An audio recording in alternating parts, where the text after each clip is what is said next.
Good evening, ladies and gentlemen. We're excited to welcome you to the first Girls Right Now chapters reading for 2014. Yeah.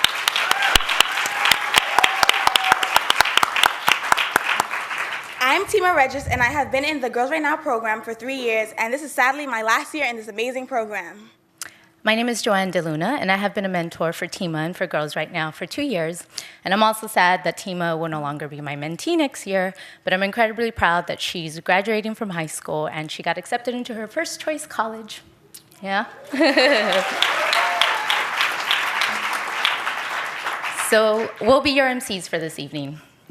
Our chapters reading series is an opportunity for high school girls to read their work aloud for an audience, some for the first time. Tonight you'll hear about falling in love with angels, as well as more controversial subjects like contemplating abortion and other topics that we can all relate to, such as the loss of a meaningful friendship. For those of you who are new to Girls Right Now, I'd like to share some background with you. The Girls Right Now community of women writers began 16 years ago, and it remains New York's first and only organization with the writing and mentoring model exclusively for girls. We've worked with more than 5,000 girls from underserved neighborhoods from all 5 boroughs of New York City, many originating from countries from around the world. Also, 100 of our seniors graduate from high school and are accepted into college. Bad. And since we're here at Scholastic, I'd like to add that Girls Right Now students have won more than 100 Scholastic Art and Writing Awards. This year alone, mentees sent in over 150 submissions. Collectively, our girls earned 29 gold and silver keys, and 20 pieces received honorable mentions. In addition, we've been recognized by the White House twice as one of the top after-school arts and culture programs. And tonight, you'll see why. Before we introduce our guest author, I'd like to tell you a bit about my experience as a mentee. My Girls Right Now experience has been absolutely amazing. Girls Right Now has blessed me with a phenomenal and supportive mentor and has tremendously influenced the person that I am becoming. Through the program, I got to use InDesign to bring my writing to the digital world. I was able to question professional poets on their writing process at Fordham University. While the Poetling competition was nerve-wracking, it triggered my competitive side and motivated me to constantly develop my writing skills.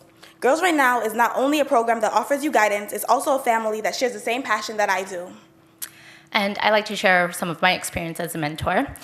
Growing up, I always had mentors and teachers who helped me through life, so I knew that I wanted to volunteer and share my time also.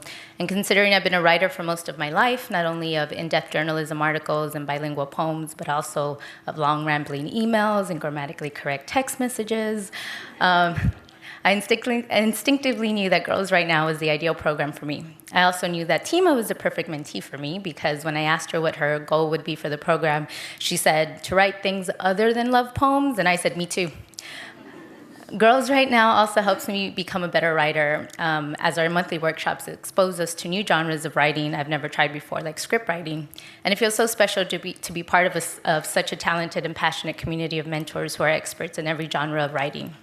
We are honored to be here and introduce the amazing young women reading tonight.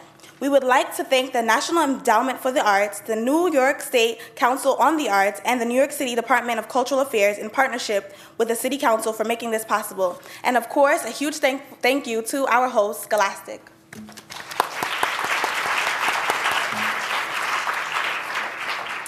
Now, I'd like to introduce you to our guest author, Amy Fusselman.